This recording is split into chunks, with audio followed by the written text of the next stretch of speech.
Hi, I'm your host, Marsha Florence for Just Ask. Today our guest is Myasthenia Gravis. Please hurry back and join us.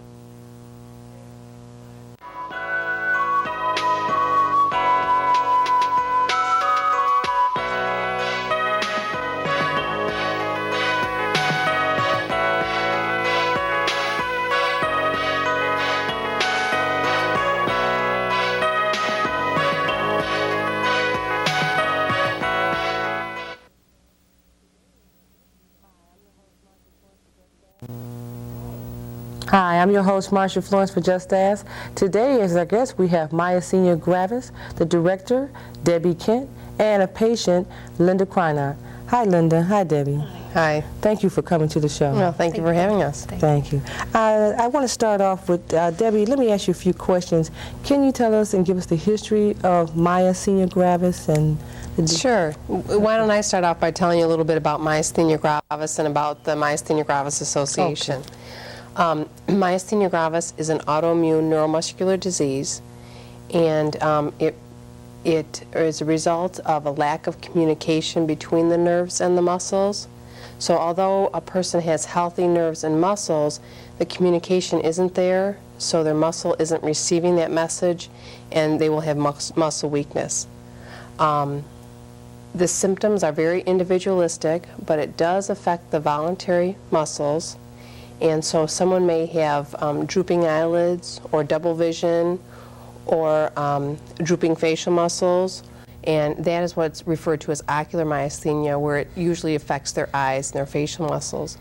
Someone may have generalized myasthenia, where it's throughout their whole body, and they may have weakness in their arms and their legs. They may have trouble walking. They may have trouble talking. They can even have difficulty swallowing, chewing, and in extreme cases, difficulty breathing. Now, how is it detected, basically? In what age mainly would it strike? Well, MG can strike anyone at any age. On the average, women between the ages of 20 and 40 and men between the ages of 60 and 80 are diagnosed. But as I said, it can strike anyone at any age. And there are some things that, some tests that can be given to a person to find out if they do have MG. A physician would probably want to know about your history to see if you recall times when you've felt weakness, or maybe you've realized you've had some double vision or drooping eyelids. You can also have a Tensilon test, which I think, I know Linda has had, where they actually inject Tensilon, and if you are having any symptoms, they will go away instantly. If you have drooping eyelids, your eyelids will open up. But it's very fast acting, and it's short-lived, and it is not a medication. Okay. And then someone can have a EMG, where they actually look at the muscle and the response of the muscle to see if it is actually decreasing. And there is also a blood test to see if you have a higher level of antibodies in your blood. Now, normally would a person know to automatically just go to their doctor and say, I want to be tested for this particular disease, or is it considered a disease for one? It is a disease. It's a chronic illness. There is no cure. Okay. No, to answer your question, since the symptoms are so varied and they are so similar to so many other things.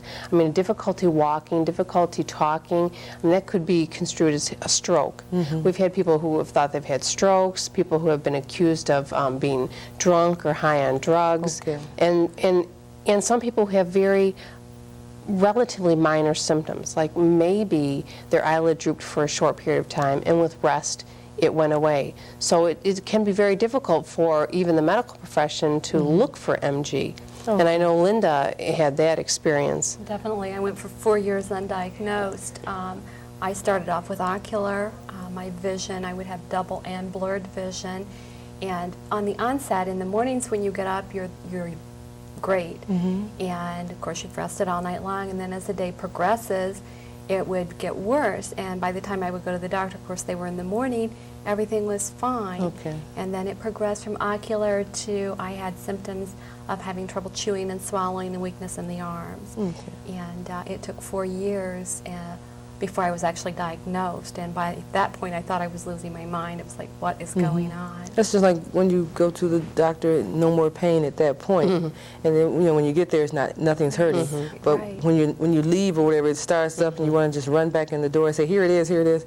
You know, so now over a period of time, Linda, how did you feel? I mean, before you actually knew what it was? Well, actually, with MG, you can actually go into remission spontaneously, and that's what was happening. I would maybe have 2 or 3 really bad months, and then it would just go away. And so my body was putting itself into a spontaneous remission. The 4th year, I got so bad that by the end of the night, I couldn't even swallow anything. It would come right back out through my nose. So I was just like, what is going on? Something I knew. At that point, I guess I became alarmed because it was so severe. And a doctor put it all together, sent me to a neurologist. He took one look at me. My left eyelid was so drooped. He gave me the Tensilon test. My eye opened right up and my throat cleared up. I was like, oh, please, I want more. So it took a period of time. Now, the Tensilon test is, when you say it's a test, is it, and she actually said it cleared up. If it's a test, is it temporary, the clearing up? Yes. Is it temporary? Lasts about 60 seconds. Doesn't last long. I kept saying, I want more. I'm like, I'm sorry, it's just a test. Okay. So what is the medication level like for? Well, for so patients? once you are diagnosed, I mean, so it's key and crucial to be diagnosed. Yes. Because once you are diagnosed, there are some medication treatments that a person can take that can help control their symptoms. Some people take Myasthenia, and that is a drug that's basically only used by myasthenics, and that control symptoms for some. Some people have to take prednisone, which really works, but prednisone has a host of side effects. It's a steroid, and it's a very serious drug. Some people have had a surgical procedure called a thymectomy, where their thymus gland, which is located right below the chest, is removed because antibodies that are in your blood are in the thymus, and as an adult you don't need your thymus, so some people opt to have that removed. Okay. And then there's also a treatment called plasmapheresis, where your plasma is removed because, once again, antibodies are there, and a plasma substitute is put in. And I know Linda has had a thymectomy and plasmapheresis. And IVIG. So Linda's really had the whole gamut of medication that's available for myasthenics. And it's very individualistic, and you have to just work at each one and see what works for you and what dosage works for you. Okay. So I know Linda's really went through them all to find out what would work for her. Now let me ask you this: when you say it starts at a certain age for women or whatever, it never affects children? No, it can. It can strike anyone at any age. Those are just, when I mentioned about women between the ages of 20 and 40, those are just averages. Okay. But would you recognize it for a child if a child had it, or? It's very difficult because it's difficult to recognize as an adult. And I mean, in some of the symptoms, in our organization, we knew of someone as young as 2 years being diagnosed. And, you know, it's very difficult because, you know, children can't describe things. Right. But can you not grow out of it, but if you're a child or a real young person, can it lighten itself up, the effects of it, or does it get stronger and stronger? The course of treatment is so individual. Like for Linda, as she mentioned, I mean, she had symptoms and then they would go away, and that went on and off for over 4 years. That's right. So yes, someone can have, you know, a child could have symptoms and get better or get worse. So how basically did the organization come together? I mean, how old is it? The organization was incorporated in 1962, and how it came about is a group of myasthenics got together as a support group, just to talk to each other and find out, how are you coping with it? You know, what are you doing about this? And how are you telling your friends and family? And they got together and they decided to develop a corporation. And so in 1962 was formed, and now we are, we cover the whole eastern half of Michigan. We offer an extensive support program for patients and their families. We have, if I could tell you some of the services that we offer. Sure. We have literature, film strips, videos on the general topic of MG and on specific medications. We have a social worker on staff who can counsel patients and their families. I mentioned it was a chronic illness. There's no cure, so it really does affect everyone in the family. You know, different roles may have to be taken, so it's really important that everybody understands the disease. Now, do you have a center that a person comes to and basically request information, or? We do. We have an office that's in Southfield, Michigan, and they can come and get the information, or we can, you know, deal with it over the mail. We also have support groups all across the geographical region, and that offers an opportunity for people to get together and just network with each other and find out how they're doing and how they're coping. We also have a limited financial assistance program for people who can't pay for their medications. It's very important that myasthenics take their medication. Now, is that the program, does it assist low income or just anyone in general? It assists people who don't have the funds for medication. And so that could be low income, that could be people who are trying to get on some programs and it takes some time. It could be people who work who don't have health insurance through their work. Okay. I noticed in your literature you had a pill bank. We have access to a pill bank, which is various pharmaceutical programs that we know about, basically mail order, that tend to sell their medications at a lower cost. Okay. And we are servicing over 1,700 people, and of that 1,100 are myasthenics. So I think the numbers are significant, and we're definitely growing. We're trying to provide services, we're trying to increase awareness about the disease, and we also raise money for research. So what is your funding source? We have several funding sources. We are a United Way agency, so part of our budget comes from United Way, and the rest is up to us to raise through our donations, through memberships, through fundraisers, any way we can. Okay, so basically you're a nonprofit organization. We are a nonprofit organization. Okay, okay. Well, ladies, let's take a commercial break and come back, and we want to talk a little more, Linda, about, you know, how you feel today and everything, and see if we can spread some of this information to our public so they'll be more aware of what myasthenia gravis is. Let's take a commercial break, and we'll be right back.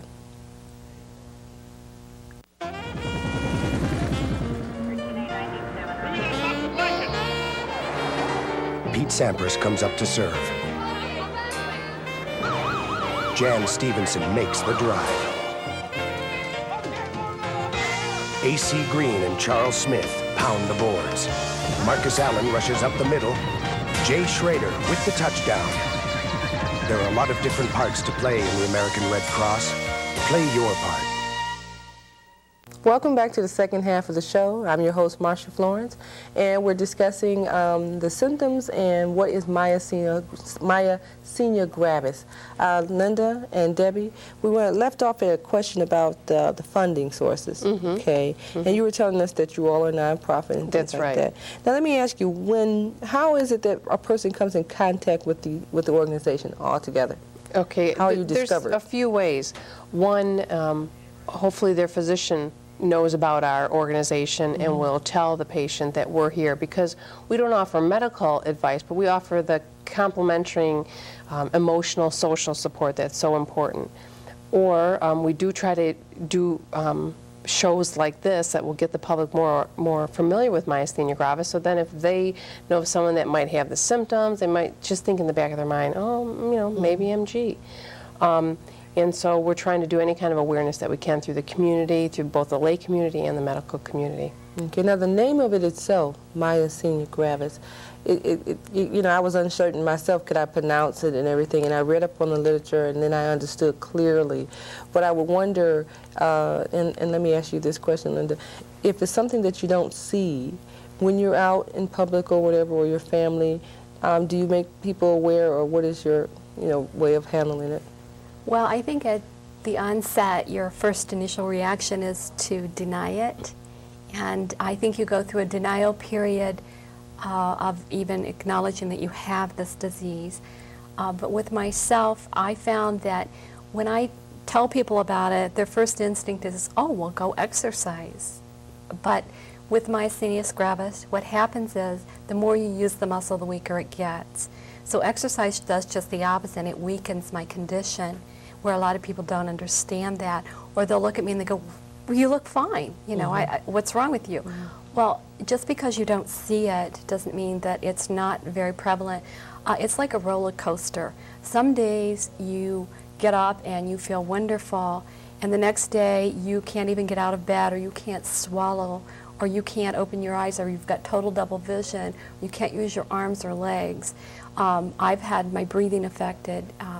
I've had it all, and it's very scary, but I think the scariest part is that people don't understand it, and a lot of people aren't aware of it. Even in the medical facilities, a lot of times they don't realize how crucial your medicine is. 15 minutes one way or the other can put me into crisis. Now, what about ID? Do you have an ID tag or something that... Yes, I do. Yeah. I carry it on me, Okay. Medic Alert. It's always with me. I also carry a card that says I am not drunk. I have a medical condition, because if my legs are bothering me, I could be mistaken for drunk. Slurred speech, sometimes I can't even talk.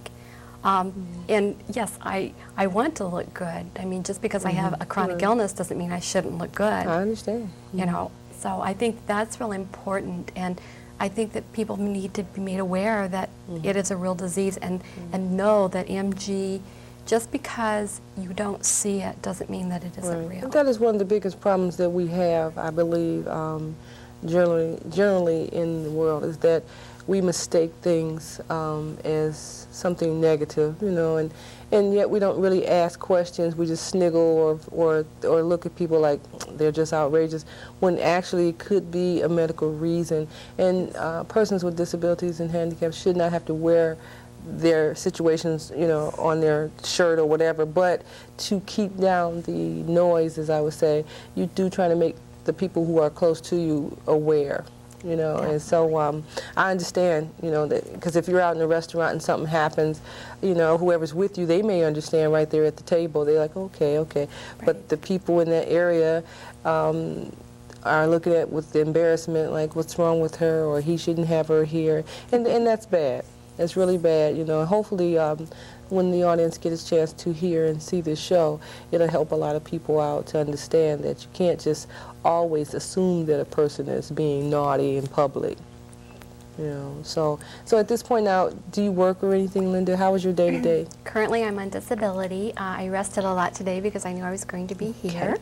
With MG, resting does help as far as allowing the muscles to get strong again. I try to use my medication doses accordingly so that I'm at my peak when I need to be, like right now. Okay. For myself, I'm doing extremely good at this point. The past year has been a real roller coaster. I was in total crisis. I've had IVIGs, which is another treatment, the plasmapheresis. I had my thymectomy a year ago. I've gone through the prednisone and Imuran, and currently I'm just taking Mestinone and Midolase, which help to allow me to function in a semi-normal manner. Now, can you or are you allowed to drive?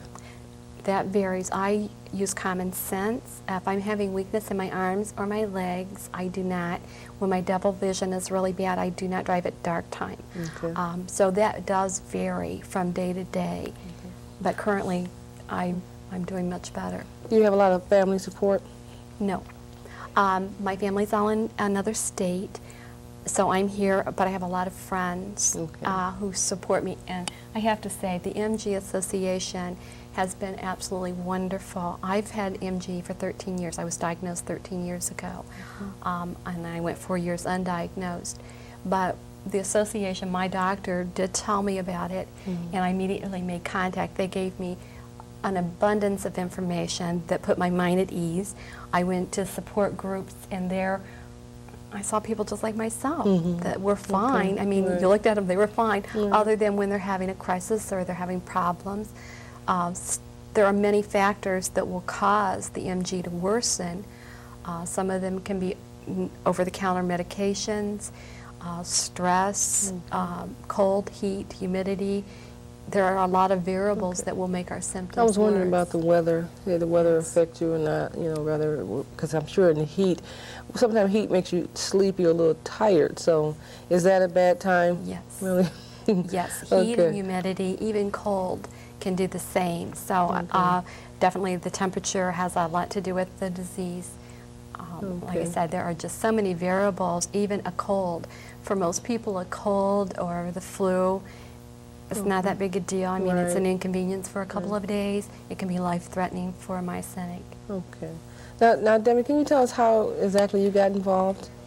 How I got involved is about 15 years ago, there was an opening at the association. I didn't know anything about myasthenia gravis. I needed a job, and I applied for the job, and I was, hired, and stayed there ever since. Okay. So you feel like you've learned a lot over the years, though? Tremendous. And in fact, Linda and I were chatting beforehand, and we were talking about how many things we've heard about that people do now that I wasn't aware of 15 years ago. And you're talking about, hidden disabilities. And I know that 15 years ago, my thoughts were elsewhere, and so being a part of the organization really has made me much more sensitive in a very positive way. Right, and that's good because if once you're familiar with the given situation, you seem to have more respect for that person or their culture or whatever, and you can understand it easier than wondering. And the reason that's why our show is called Just Ask, so people won't just assume and try to guess for themselves. Won't they just ask, And so by all means, we like for people to call in and ask questions or even write in, and by all means, we'd like for you to give your number. So, Okay. Debbie, if you like. And we would encourage anyone who has any questions about myasthenia gravis, who may have some symptoms, or if they're just interested in learning more about the disease. Our number is area code 248-423-9700. Okay. Now let me ask you this. You brought some brochures with you, have facts about MG. Now you abbreviated MG, so there'll be... Right, because, as we've been mentioning, myasthenia gravis is a mouthful in itself. Okay. And we've had more people say, oh, you should change that name. But it comes from Greek and Latin, and that goes way back, and that's not going to change. Okay. So we abbreviated MG. Okay. Now this brochure basically gives the patient and family information, so, a person can read up on it just in case they're not sure what it is. Because when, I was reading it, and I realized that it has something to do with the muscles and the neurological system. I was thinking to myself, I said, it's got to be hard, because your brain tells you to do one thing and your body says no. Won't do it. Okay, so yeah. So it just won't do it. And the hard part is you can run one day. You can be outside and you can be running, and the next day you need a cane to just get around. Okay. So it's a very frustrating disease in the respect that you no longer make plans because it does dominate your life. It tells you when and what you can and cannot do. And I think that's the frustrating part for myself. I've always been very independent. It's robbed me of that independence to some degree. I have to now say, would you do this for me? I need somebody to take me here. Okay. I can't open this jar. Somebody get me off the couch. I can't get up. I mean, so it does, I think it humbles you and it gives you a different perspective. You're right about that humble part, because a lot of things that we take for granted on an everyday basis, I understand you can't, you won't, and you don't. And the average person feels like, oh, I don't want to turn the TV and hit the remote, and I'm sure sometimes you probably can't even hit the remote. So That's right. I think that, what you're saying is so true. And the people should learn more about this type of situation so that they can understand it and give it more credit than what they believe. Because I don't understand. Sometimes we just out and you see something, you just say, they're being foolish, and you never really know that the person is actually sick or something. Now, is there any devices that you have to use, any medical supplies or anything? The only thing I found when you're saying medical supplies is that I try to keep things up at a higher level, like even sitting and standing, because if I'm having trouble with the legs, I cannot push myself up. So, and I sit now where normally I used to stand and blow dry my hair, because there are days I can't raise my arms above my head. Okay. So you do learn, like electric toothbrushes. I mean, you learn to use your muscle strength wisely. So you do alter your lifestyle to accommodate the muscles. Okay. Okay. Now, Debbie, we are aware that you all have an upcoming event. Wanted you to give us a briefing on that before we close. But let me ask you something. It has down here ID necklace and wallet card. Now, do your organization provide that for your clients? Right, and those were what you were referring to, and that Linda said she never goes anywhere without. Identification that you do have this disease, so that in the event that you can't speak for yourself, someone will at least be alerted that this is a person who has this disease. Okay. Now, before we close, can you tell us what the upcoming event is? Well, when you'd mentioned, you know, what is our operating budget, and I mentioned that we do some fundraising event. In February, we're having our 14th annual Celebrity Kiss Print event. That's February 1998. Right. Okay. And that is where we have a week-long silent auction that's going to be held at the Renaissance Center, and over 200 memorabilia items will be displayed. Kisses, autographs, pictures. Kisses. Kisses from celebrities, and everyone has a fan. Okay. And it's a week-long silent auction, and you can put your bid on whatever item is of interest. And when the week is over, if yours is the highest bid, then you make the donation to the organization, and you get to keep the item. Wonderful. Now, I don't want to really mention this on air, but Wesley Snipes is my favorite. You can get him, if you can get him here, I'm willing to pay whatever. Remember that. Meanwhile, okay, but we would like to attend. Please keep us posted, so by all means. And what date is that? That will be held February 6th through the 12th. It is open to the public. Okay. It's at the Renaissance Center. Okay. Come on over and look and see who's there and place your bids. And you want to give us that phone number again for any information that we may need? Any information about Myasthenia Gravis, Celebrity Kiss Print, please call us. Our area code is 248, and our number is 423-9700. Okay. Well, ladies, I'd love to have you back at any time. And please, Thank you very much. if we left anything out, we definitely want to get the information, because I'm sure someone will call us and ask us about this. And so, by all means, you know, if you have something you want to tell us. Linda, did you want to wrap up and tell us anything? Or I would just say that if anybody has symptoms that sound familiar to what we've described here, double vision, blurred vision, trouble speaking, swallowing, neck weakness, arms or legs, check it out with your doctor. I mean, I think that a lot of people are not aware of MG, and therefore it goes undiagnosed for a long period of time. So maybe somebody out there will recognize themselves here and be able to find a diagnosis. Right. Well, I'm sure that you have a great support group, and abundance of friends is always good to have. You know, and I'm glad everybody's understanding and helpful to you. That way, you know, you can get through this and, you know, still continue your life as is. Because I can imagine at any point when something happens, we're mostly devastated first, and before we can actually come to grips with it, we're not even sure if we can handle it. You know, and then you find out there's others like you, and then you say, it's not as bad as it could be. That's right. With the MG Association, they've made that available, and it's really nice to be able to talk to other people who understand exactly how you feel. Okay, okay. Definitely. Well, Debbie Kent and Linda Carnock, I'm so glad you came by. Feel free to come and see us again. Keep us posted on that date and event, and we'd like to come and join you. And we'll bring back some information for those who miss it, so that way they'll know that this is out here. And definitely we'll have that number posted and your address at the end of the show. Thank you. Okay. And as usual, you all know who I am, Marsha Florence for Just Ask. And you know what I always say, if you know someone with a disability, don't be afraid to ask. Just ask. I'm your host, Marsha Florence. Thank you.